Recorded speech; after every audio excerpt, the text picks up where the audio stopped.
Middle east में तनाव उस वक्त खतरनाक मोड़ पर पहुंच गया जब यूएई के एक फैसले ने ईरान को पूरी तरह भड़का दिया। दरअसल यूएई लगातार इजराइल के साथ अपने रिश्ते मजबूत कर रहा था। दोनों देशों के बीच सुरक्षा, व्यापार और खुफिया सहयोग तेजी से बढ़ रहा था। ईरान को यही बात सबसे ज्यादा खटक रही थी। ईरान लंबे समय से इजराइल को अपना सबसे बड़ा दुश्मन मानता है। ऐसे में जब गल्फ देशों में से एक ताकतवर देश यूएई इजराइल के करीब गया, तो तेहरान में इसे सीधे चुनौती की तरह देखा गया। रिपोर्ट्स के मुताबिक इसके बाद ईरान ने अपनी मिलिट्री एक्टिविटी अचानक बढ़ा दी।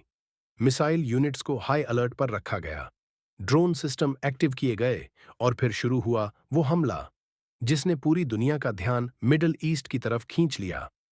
ईरान की तरफ से ताबड़तोड़ मिसाइलें और ड्रोन दागे गए। कई डिफेंस एक्सपर्ट्स का दावा था कि हमला इतना बड़ा था कि इससे पहले इजराइल पर हुए कई हमलों से भी ज्यादा एग्रेसिव माना गया।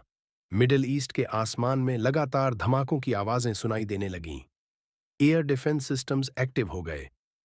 कई जगह इमरजेंसी अलर्ट्स जारी किए गए। लोगों में डर फैल गया कि कहीं ये तनाव एक बड़े रीजनल वॉर में ना बदल जाए। दुनिया के बड़े देशों ने तुरंत मीटिंग्स शुरू कर दीं। अमेरिका ने हालात पर नजर रखने की बात कही।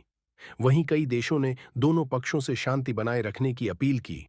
लेकिन सबसे बड़ा सवाल अब भी वही है, क्या यूएई का इजराइल के साथ बढ़ता रिश्ता मिडिल ईस्ट को एक बड़े संघर्ष की तरफ धकेल रहा है, या फिर ईरान अपनी ताकत दिखाकर पूरे इलाके को चेतावनी देना चाहता है। फिलहाल हालात बेहद तनावपूर्ण बने हुए हैं और पूरी दुनिया की नज़र अब मिडिल ईस्ट पर टिकी हुई है। ऐसी ही खतरनाक और तेजी से वायरल होने वाली इंटरनेशनल खबरों के लिए चैनल को सब्सक्राइब जरूर करें।